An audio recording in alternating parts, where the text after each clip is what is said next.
iby'Imana yatuvuzeho, ibyacu Imana ibihagazeho. Ikidusaba ni kimwe, nuko natwe tugendera mu mugambi w'Imana nyirizina. Umurimo urimo ukora ukore neza ukiranuka kandi wubaha Imana. Mu murimo urimo ukora ukore neza wubaha Imana, kuko umugambi w'Imana ntabwo uzigera uyoba. Amavuta niyo yamushakiye inzira, amavuta mugeze ibwami barahageze. Icyo Dawidi yari agiye gukora ibwami ni iki? Ntabwo ari ugucurangira umwami nyirizina, kariya kari akayira Imana iciye kugira ngo agere ibwami, ahubwo ibwami yari agiye muri stage, kuko Dawidi ntabwo yari yarigeze yiga iby'ibwami. Yari agiye ibwami muri stage kugira ngo amenye uko umwami avuga, uko umwami agenda, uko umwami arya, uko umwami akora, imubere stage. Izina ry'Imana rihabwa icyubahiro.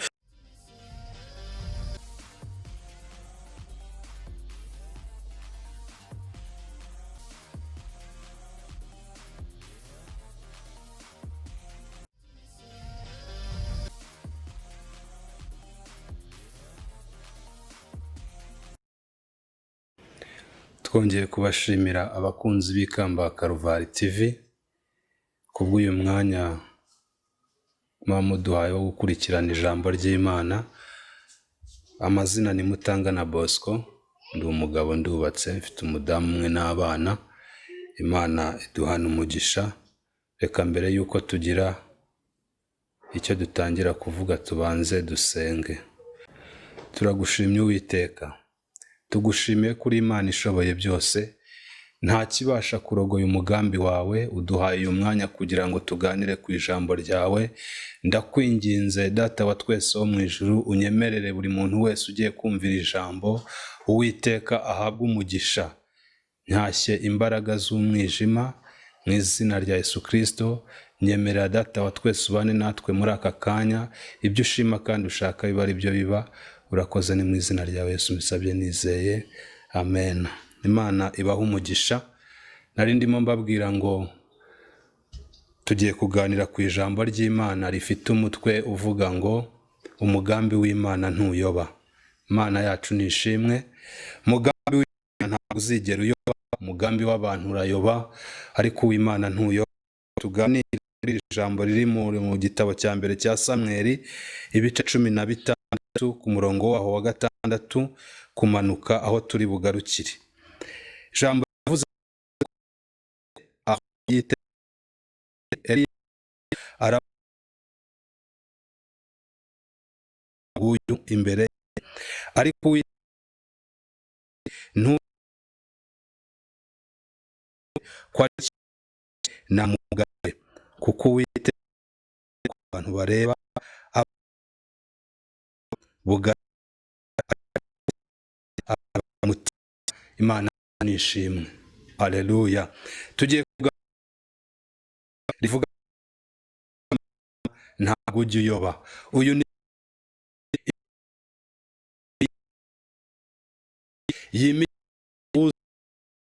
yimizimbura siri abwira uko Imana yamutumye, aramubwira ati muri munsi hanga nta wundi nje kwimika uzazimbura muri ari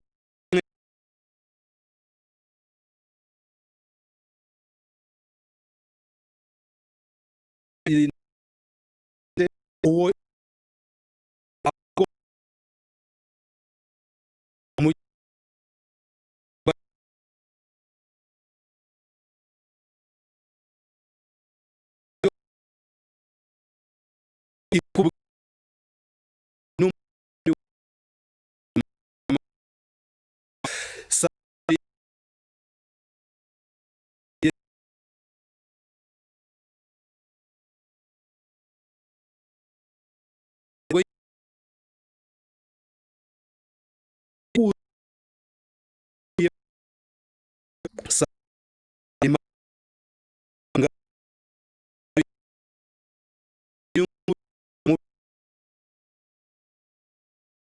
mu biga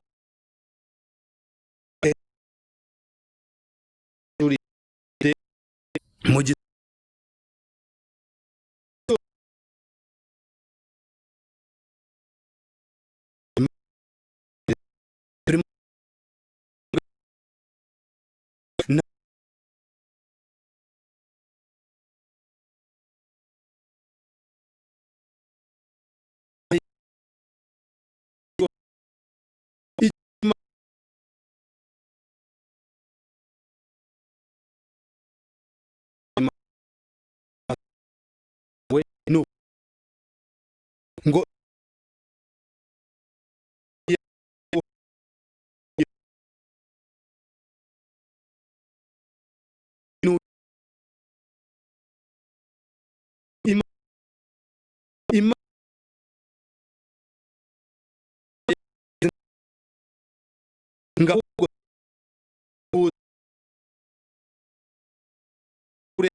kuko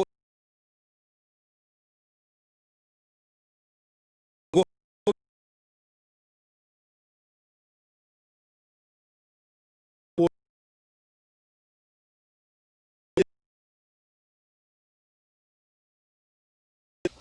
iyi Imana ikavuga mbere yose Imana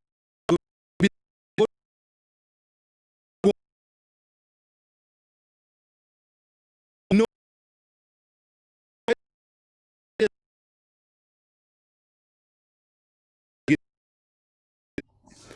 aho wahoze kandi mbese ni nde ndabwira ahubwo muri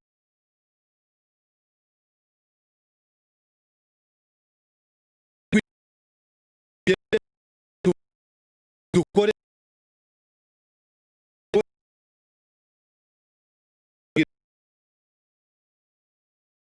ngo Imana sa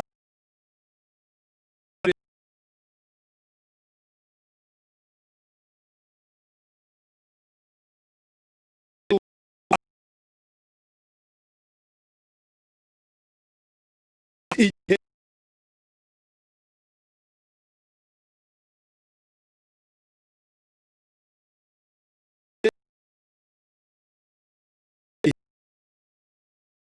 ngo muri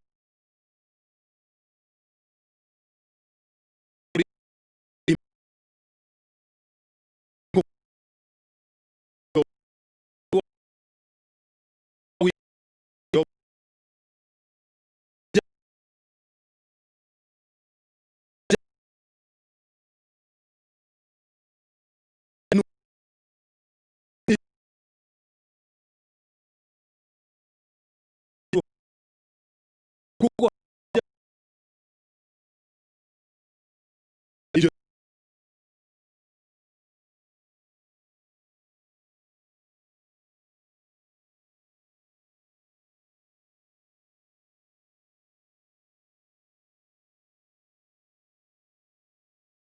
ubu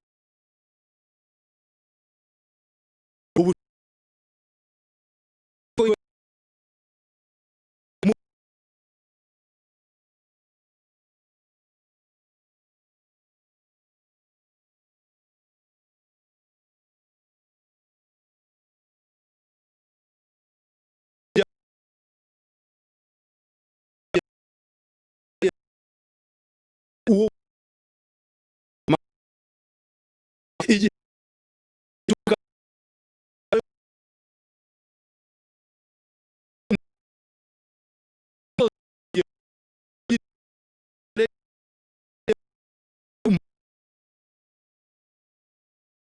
umugambi w'ingamba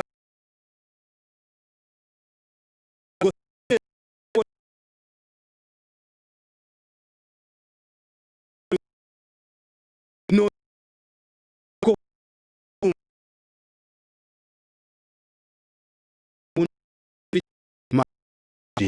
mugambi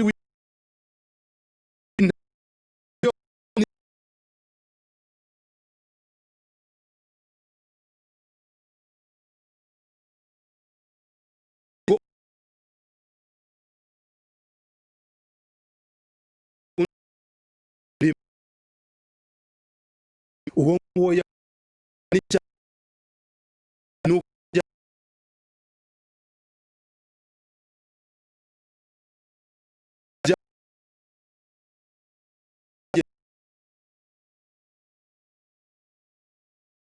iyo afite ni iyo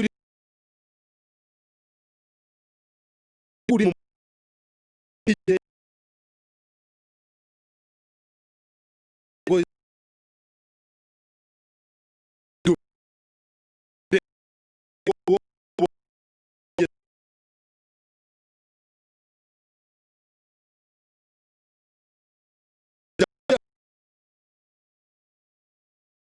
ntabwo umugambi w'Imana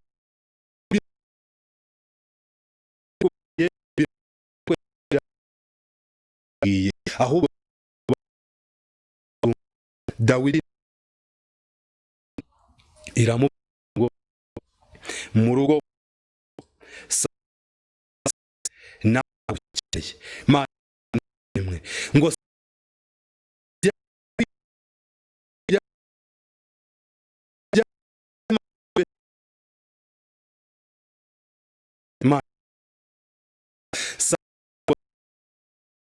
nuko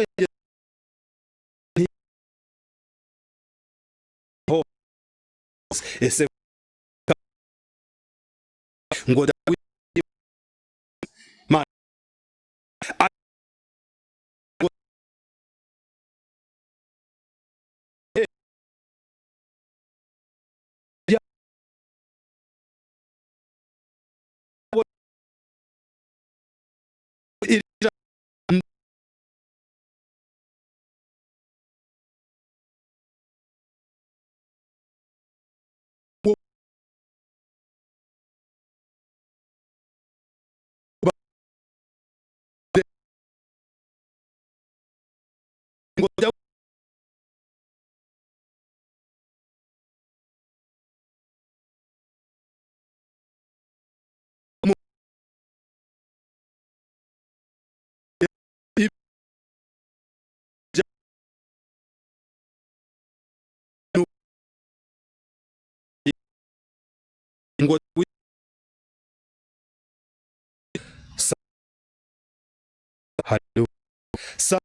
Imana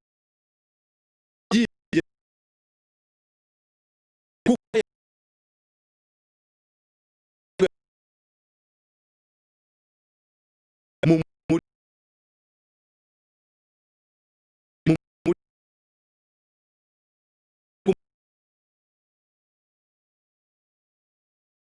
Dawidi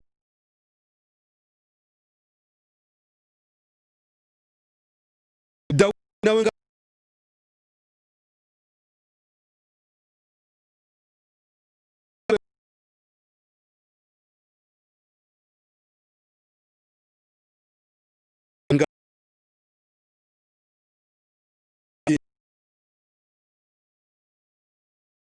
Uwiteka ntabwo Mana iyo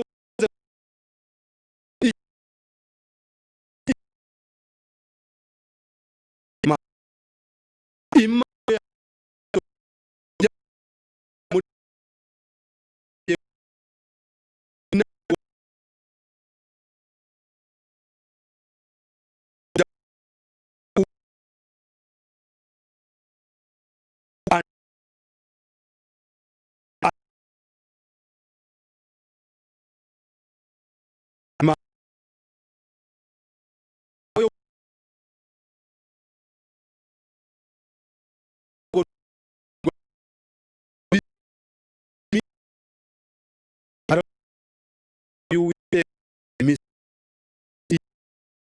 igirira icyiza icya nubwo ariko gukora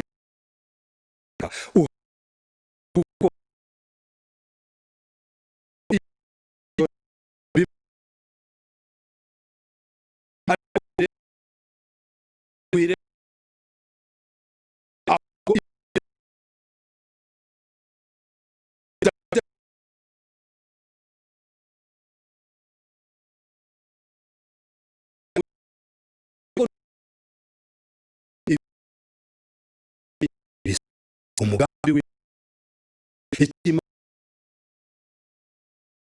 iyi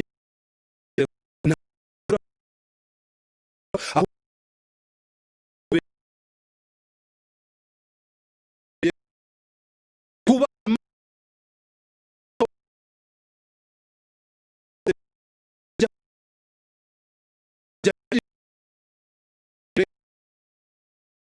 kuba ntibi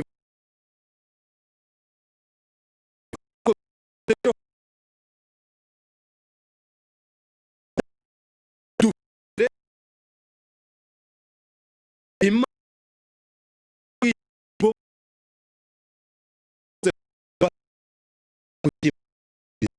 Dawidi afata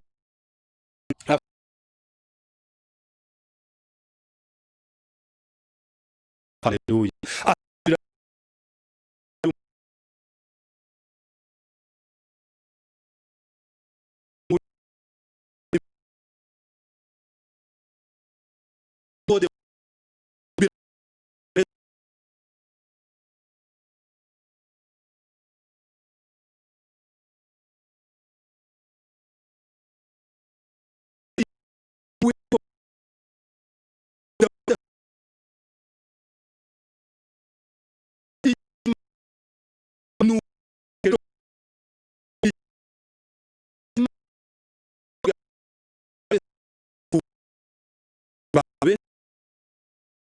kandi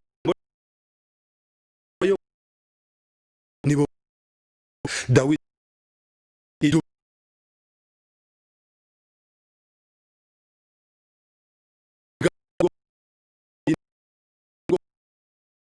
ubutwa nubwo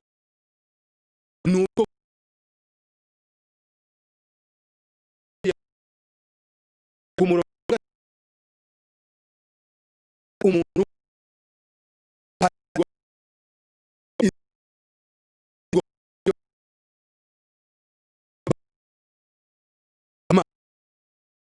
nubwo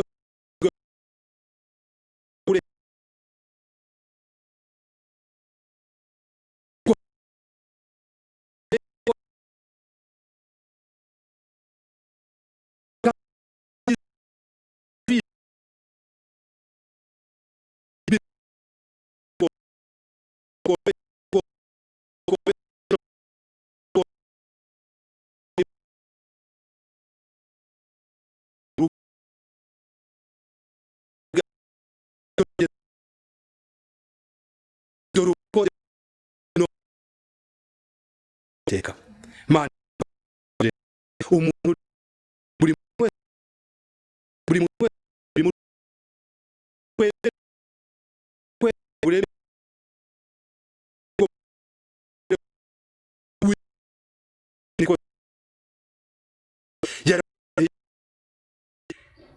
Dawidi amuta idubi amuta in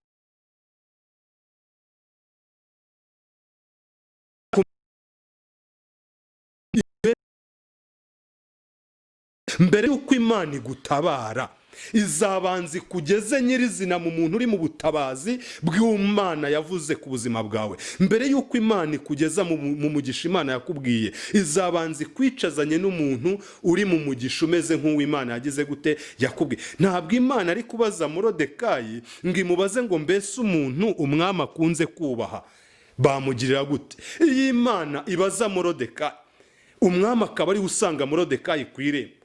Morodekayi ari guhita avuga ati umuntu umwami akunze kubaha, bamuhindurire bamukure kuri rino rembo bamushyire imbere ibwami. Haleluya. Imana iyizi neza ko izakugirira neza, ireba umuntu uri muri ya nza yayo, uri mu cyicaro Imana ishaka kukwicazamo, ikaba ari wicaho. Imana yareberaga Morodekayi ikamurebera mu cyubahiro cya Hamani, irabanza ica kuri Hamani. Umwami abaza Hamani ngo mbese umuntu umwami akunze kubaha bamugira gute? Imana idufashe kandi tugire neza.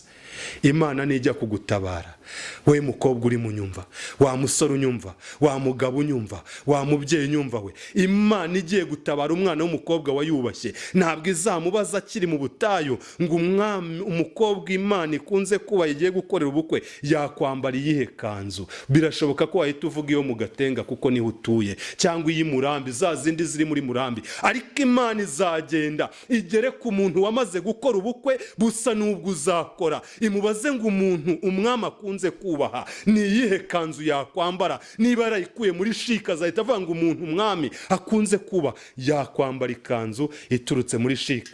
Imana idufashe kandi tugire neza. Imana yacu nishimwe. Iyi Imana yaje ku buzima bw'umuntu, turi ku ijambo rivuga ngo umugambi w'Imana ntabwo uzigera uyoba, kandi ibyacu Imana igize gute ibihagazeho. Icyo usabwa umuntu uri munyumva, wowe tuyititiriza, ihangane. Icyo Imana yavuze gitegereze wihanganye. Iyo Dawidi atagira kwihangana ntabwo ari kugera kuri iyi ntebe y'ubwami.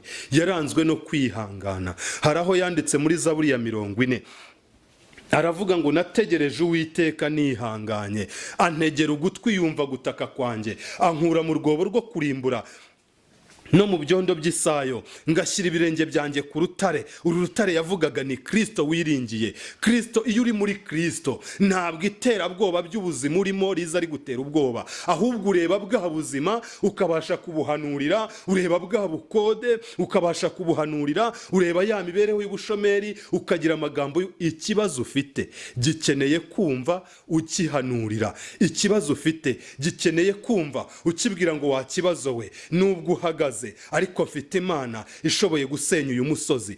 Satani icyo adukangisha ni ukudufata ururimi kugira ngo tutavuge, ariko ndagira nkubwira ngo ikibazo uhagazemo muri aka kanya gikeneye kumva ijwi ryawe rivuguruza icyo kibazo.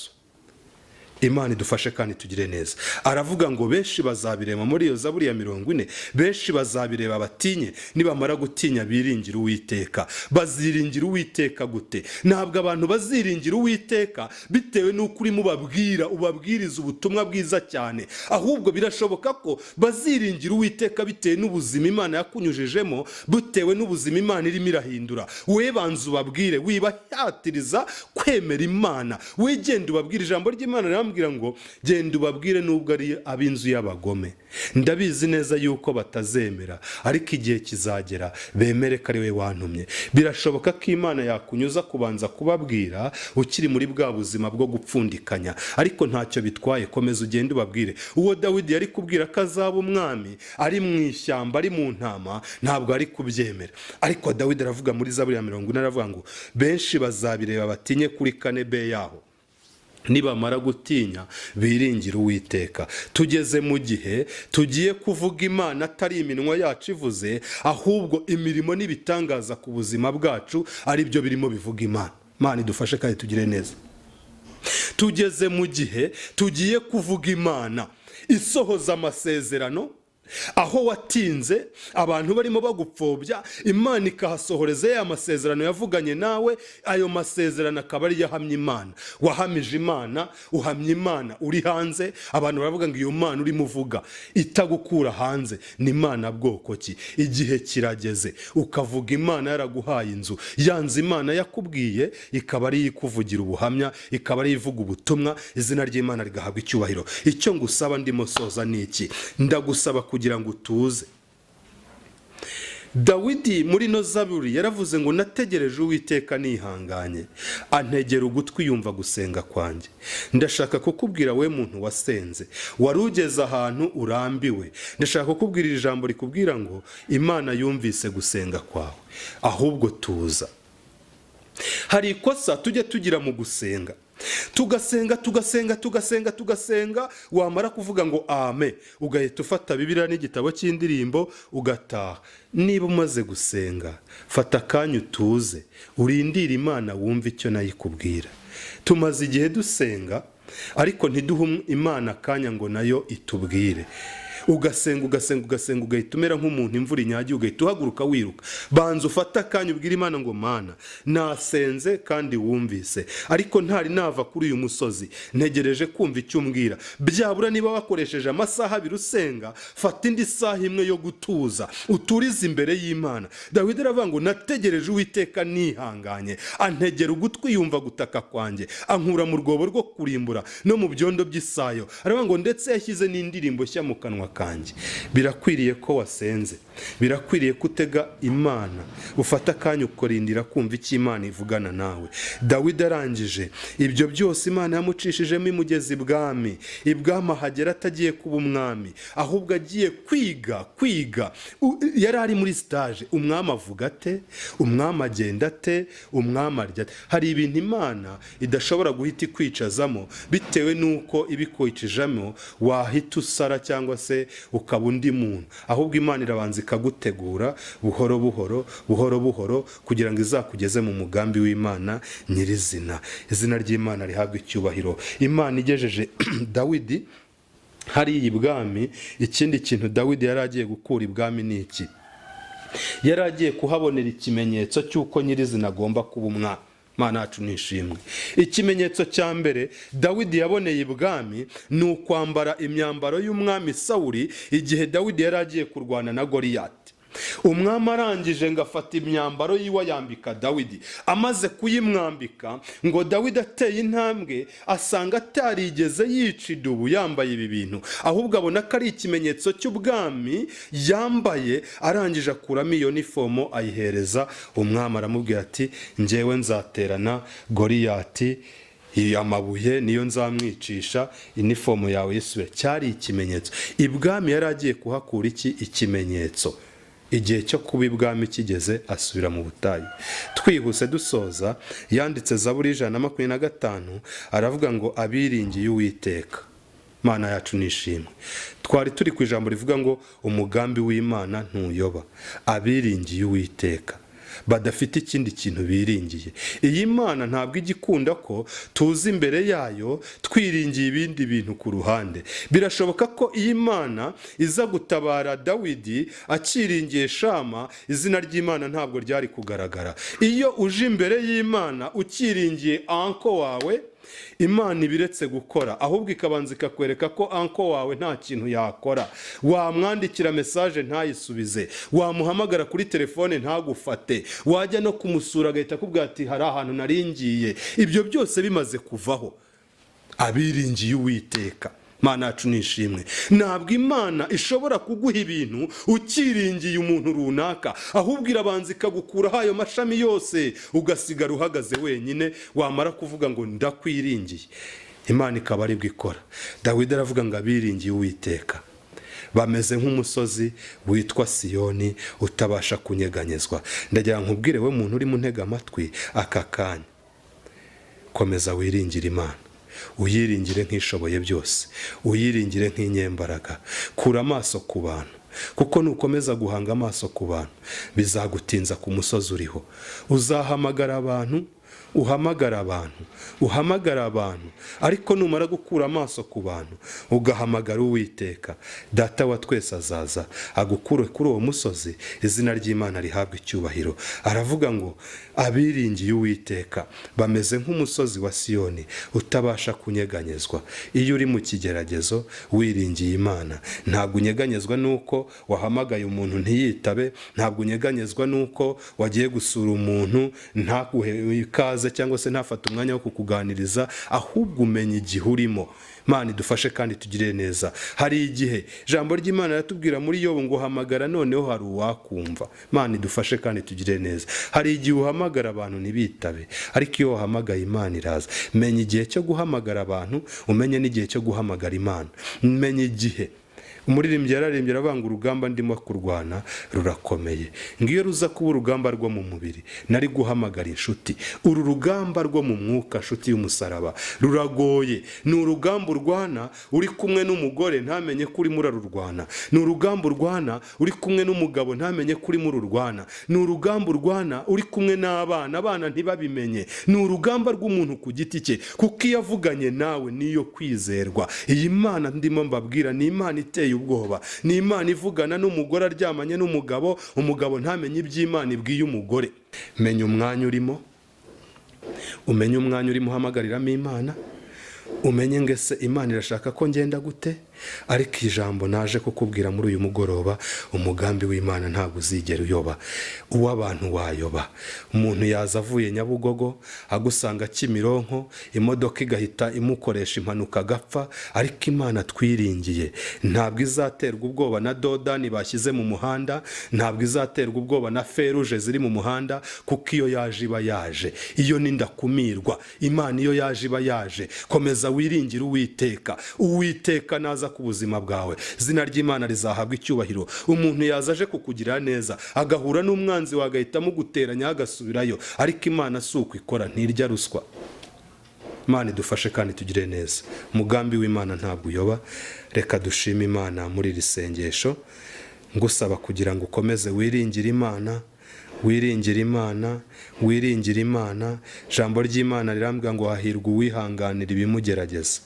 Ibikugerageza urabizi, nanjye ibingerageza ndabizi. Muri ibyo byose ngo dushobozwa byose na Kristo uduha imbaraga. Imbaraga z'Imana iyo zakugezeho, wihanganira ikigeragezo. Mu kigeragezo ntabwo usakuza. Ikizakubwira ko wamaze gukura mu kigeragezo uhagazemo ni uko utazasakuza, ahubwo ikigeragezo uzagifata nk'icyawe. Wizamuka umusozi usenga Imana izi gukure kuri uyu musozi. Hari igihe kimwe rero umuntu aba ari mu kigeragezo, ugashaka gusaba ijambo kandi uri mu kigeragezo, abantu babizi ko uri mu kigeragezo. Numanika akaboko kazaruhuka amanure, kuko mu kigeragezo nta jambo uhabwa.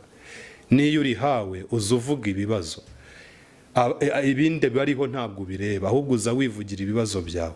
Ndagusaba guturiza mu kigeragezo, kuko umugambi w'Imana utazigera uyoba. Umugambi w'Imana ku buzima bwacu ni ukutugirira neza, ahubwo yemera ko duca muri ubu buzima. Yabwiye Abisiraheli mu gutegeka kwa 2 ngo icyatumye mbanyuza muri iyi nzira y'ubutayu itarimo amazi n'ibyo kurya, ngo si uko nari imbanze, ngo kwari ukugira ngo mbagerageze menye neza niba mwaramaze kunyurwa cyangwa se kunkunda. Ntabwo Imana igutindije mu bukode kuko ikwanze, no, ni ukugira ngo ibanze irebe niba mu bukode waramaze kuyinezererwa, ukamera nka Meshaki, Shaduraka na Abedenego ravuze ngo ibasha kudukura mu bukode, kudukiza itanura ry'umuriro. Ariko nubwo itabikora, tuzapfa tukiyiringiye. Imana irashaka ngo ugere kuri iyi tapi ivuga ngo ibasha kunkorera ubukwe ariko nubwo itabukora, ibasha kumpa akazi ariko nubwo itakampa nzakomeza nyihamye. Ibasha kunkura mu bukode ariko nubwo itabunkuramo izakomeza kuba Imana. Ndagira nkubwire ngo ishimwe ryawe niribura ntabwo bizatuma Imana ititwa Imana. Imana idufashe kandi tugire neza. Nutayishimira uri mu bukode, hari abo yamaze kubukuramo barimo bayishima. Nutayishimira utarakora ubukwe, hari abo yamaze kubukorera. Nutayishimira utarahabwa diplome, hari abamaze kuzihabwa. Nutayishimira utarabona akazi, hari abamaze kukaba. Ishimwe ryawe ribuze n'iryanjye ribuze ntibyatuma Imana idashimwa. Ahubwo icyo ngusaba ni iki? Ijambo riravuga ngo mu biriho byose duhore tuyishimira. Twariye tuyishimire, twambaye tuyishimire, tutambaye tuyishimire, kuko ibyo byose bifatanyiriza hamwe kutuzanira ibyiza. Ubuzima Imana igucishijemo nyurwa nabwo. Muririmbyi aravuga ngo nyuzwe n'ubushuti. Banza unyurwe, nurangiza umenye ko umugambi w'Imana ku buzima bwawe utazigera uhera. Ndabashimiye rero kuba buri muntu wese warunteze amatwi, nkwinginga kugira ngo ukomeze wiringire Imana. Nturebe umusozi uriho kari muremure, igihe kirageze Uwiteka akaza akakirana n'umusozi akawubaza ngo wa musozi we wiyita iki? Imbere y'uyu mugabo, imbere y'uyu mukobwa, imbere y'uyu mubyeyi, iyo Uwiteka abajije umusozi ntusubiza. Impamvu ikibazo kikiguhagaze imbere ni uko Uwiteka atari yaza ngo akibaze ngo wiyita iki. Imana iduhana umugisha. Reka dusoze dusenga. Uri Uwiteka Imana ishoboye byose, uri Imana y'imbaraga nyinshi n'ubutware n'ubushobozi. Turagushimiye ko umugambi wawe utazigera uyoba ku buzima bwacu. Ndagushimiye ku bwa bene data bakurikiranye iyi nyigisho cyangwa se iri jambo ryawe. Jambo ryawe riratubwira ngo ni inkota itya ya mugi yombi, rirabaga rikahuranya. Jambo rikatubwira ngo ni umuhigi uhiga agaserukana umuhigo. Nyemerera iri jambo ryawe rize rihiga bya bindi byarimo binamura abagenzi, bya bindi byarimo bikamura abantu basenze, bya bindi byose byatumaga biheba bakiganyira. Nyemerera ijambo rize ribihige mu mitima yabo, ryibyigizeyo nirirangiza Uwiteka. Jambo ryarambwiye ngo rirarema, ribaremere kwizera no kwiringira, kuko hahirwa uwizeye ko ibyo yabwiwe n'Umwami Imana bizasohora. Nyemera buri muntu wese unteze amatwi, buri muntu wese wumvise iri jambo, buri muntu wese wumvise ko umugambi wawe utazigera uyoba. Data wa twese yakire kwizera no kwiringira, yakire guhamya mu kibazo ahagazemo, ahamye kuri Uwiteka Imana ishoboye byose. Jambo ryarambwiye ngo naho imitini itatoha, Data wa twese nyemerera. Jambo rirambwira ngo nubwo igiti cyatemwe kizongera gishibuke. Data wa twese nyemera buri muntu wese wumvise iri jambo ugira aho umukura naho umushyitsa, wongere umwambika imbaraga zinesha icyaha, imbaraga zinesha icyaha mu izina rya Yesu. Wongere umwambika imbaraga zo kwizera, kuko ijambo rirambwira ngo nibwo twagira kwizera kungana n'akabuto ka sinapi, twabwira umusozi duhagazeho ugakurwa aho uri ugashyirwa ahandi. Sabiye buri muntu wese unyumvise kugira ngo umwambike imbaraga mu ijambo, imbaraga mu gusenga, imbaraga z'Umwuka Wera, kuko ni umufasha utabura kuboneka mu byago n'amakuba, kandi ni umufasha wadusezeranije. Sabiye buri muntu wese imbaraga kugira ngo abashishwe gukomera no kwihangana. Sabye kugira ngo buri muntu wese wumvise iri jambo umwereke ikimenyetso cy'ibyiza. Ntashye imbaraga z'ibyoya n'ibyishushanya kuri buri muntu wese mu izina rya Yesu. Urakoze, ni mu izina ryawe Yesu mbisabye nizeye, amen. Imana iduhana umugisha. Murakoze.